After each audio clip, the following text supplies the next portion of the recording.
एक बार एक गुरुदेव अपने शिष्य को अहंकार पर एक शिक्षाप्रद कथा सुना रहे थे। एक विशाल सदाबहार नदी, जिसकी दोनों किनारों पर बसे थे दो सुंदर नगर, और उस नदी के पार बना था एक भव्य दिव्य देव मंदिर। नदी के इस पार रहता था एक राजा, जिसे अपने वैभव, अपनी शक्ति और अपने अस्तित्व पर बहुत अहंकार था। वहीं उसी राज्य में एक दास भी रहता था, बहुत ही विनम्र, शांत और सज्जन। एक रात राजा ने उस पार बने मंदिर को देखने की इच्छा व्यक्त की। नदी किनारे दो नावें तैयार थीं, एक में राजा बैठा और दूसरी में दास। दोनों नावों के बीच काफी दूरी थी। रात गहराती गई, राजा पूरी रात चप्पू चलाता रहा, तेज और तेज, लेकिन वो नदी पार ना कर सका।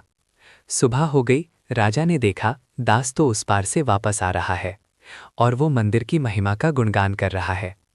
राजा आश्चर्य में पड़ गया। तुम रात भर मंदिर में थे? दास ने मुस्कुराकर कहा, हाँ राजा जी, क्या मनोहर प्रतिमा थी, क्या दिव्य वातावरण था, पर आप क्यों नहीं आए? राजा बोला, मैंने तो पूरी रात चप्पू चलाया, पर मैं पहुंच ही नहीं पाया। तब गुरुदेव ने शिष्य से पूछा, वत्स बताओ, राजा पूरी रात चप्पू चलाता रहा, फिर भी उस पार क्यों नहीं पहुंचा? शिष्य ने विनम्रता से कहा, हे गुरुदेव, मैं आपका अबोध सेवक हूं, कृपा कर कारण बताइए।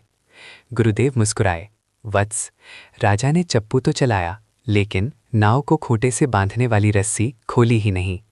और यही जीवन का सत्य है।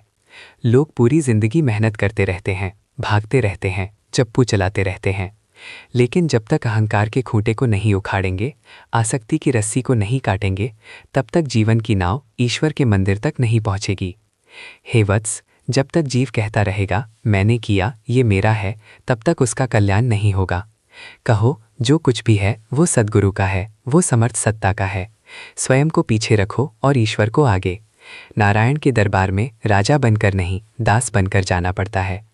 अंतिम संदेश, जो अहंकार से चलता है वो राजा बनकर भी अभागा होता है, और जो दास बनकर चलता है वो सदा भाग्यशाली रहता है। इसलिए ऊपर वाले के दरबार में राजा नहीं, दास बनकर चलिए। अगर ये कहानी आपके दिल को छू गई हो, वीडियो को लाइक करें, अपनी राय कमेंट में लिखें और ऐसे ही प्रेरणादायक कहानियों के लिए चैनल को सब्सक्राइब करें।